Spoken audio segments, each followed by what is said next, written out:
I therefore move for a third-party investigation. We must learn why Shannon would commit this vile act and whether he did so in conspiracy with others. We must also uncover the full extent of this breach, and we must determine whether further legal action is warranted. Okay, that motion, follow this motion that I've already got on the board. I move that we adopt the NDA for the officers and the board to sign. I second the motion. I just made a motion. But it's after this one. I will hear your motion after this was already on. Welcome back. This is Sam. Today's video is based on another secretly recorded and leaked audio by Jonathan Lamb. Looks like we can expect more of these. This one is from a Daystar Board meeting where Jonathan had assured everyone that they were not being recorded. The clip you just listened to is that of Jonathan demanding that a vile act committed against him of breach be investigated.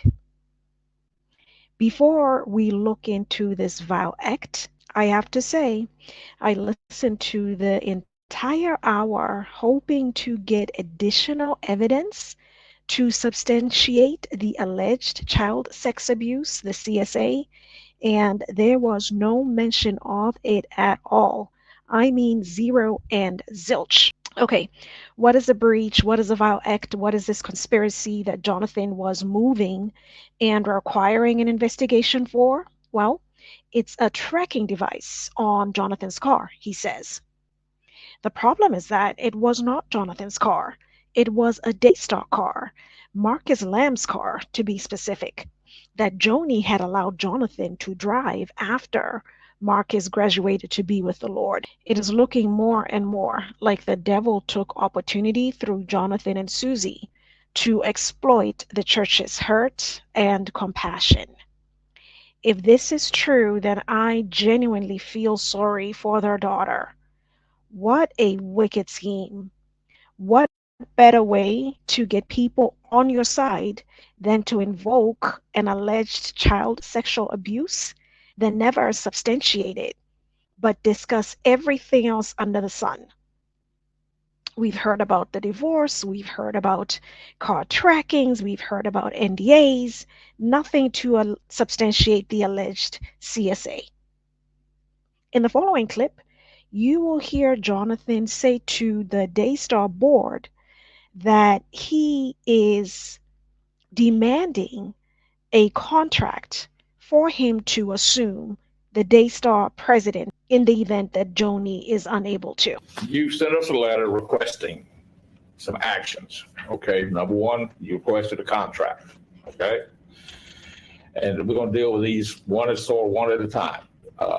Nobody has ever had a contract with Daystar under any kind. Daystar has operated and chosen to operate as a free will employment company, okay?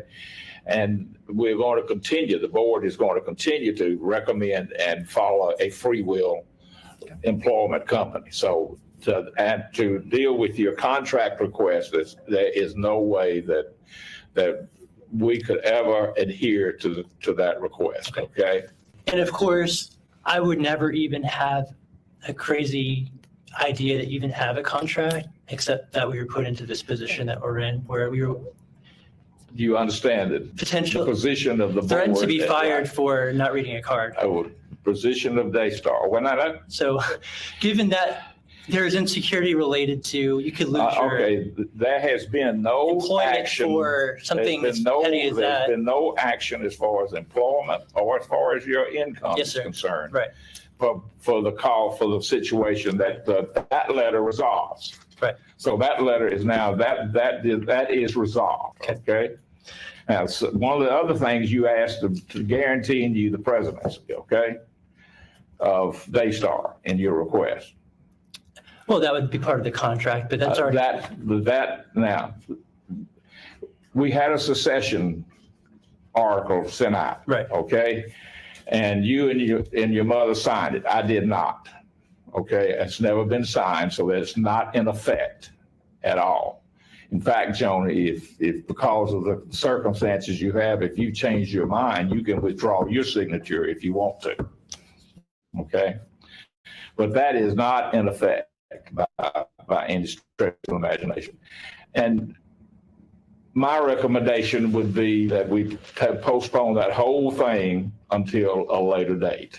But I want you to understand there is no resolution. I hate to say it, but Jonathan is coming across as extremely entitled. Let's listen to one of his other demands. In this one, he is describing that he is in quote unquote the fight of his life. Let's listen to what Jonathan's fight is. Is it the alleged CSA? No, it's actually income. Of course, obviously, I'm going through the fight of my life here, given that. Fight of your life Yeah. for what? Are you? Fight of your life for what? She threatened to throw us out of Daystar For what? for not reading a card. For what? Has any action been taken that's affected your income or your employment at Daystar? Income, yes.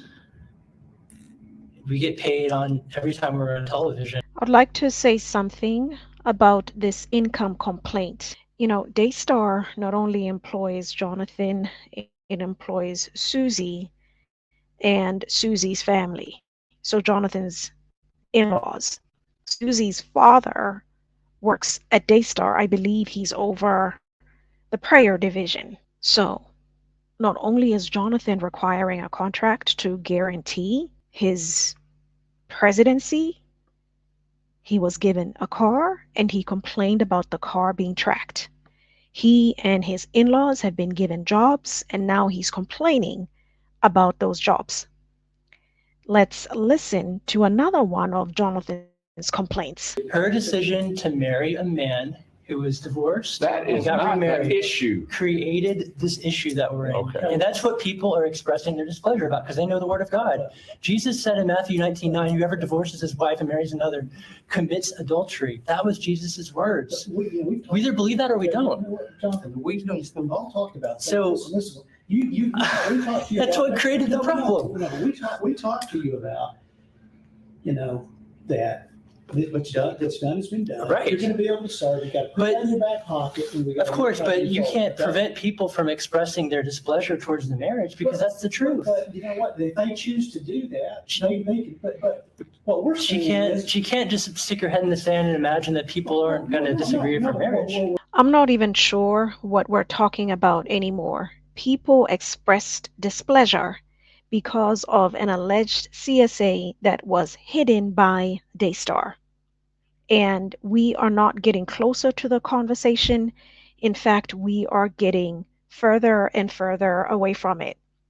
I will say that at this meeting, Jonathan also complained about the NDA. Yet from my reading and hearing of it, it sounds like the NDA is for all trustees and corporate officers. It's important to realize that the NDA, any NDAs do not stop you from reporting a crime to the police. Also, there is a big difference between being removed from the board and being fired from Daystar. Jonathan is saying his refusal to sign the NDA is what got him fired. From my listening in of this leaked audio, the NDA was to be signed by trustees and corporate officers, not all employees. And so I think we're conflating being employed with sitting on the board at Daystar. None of this makes sense. My theory is that Jonathan saw Doug Wise as his competition until he learned that Joni Lamb signed a prenup that prevents Doug from ever being president at Daystar. So his next nemesis then became Pete. And that's why Pete is in hot water now. But that's just a theory.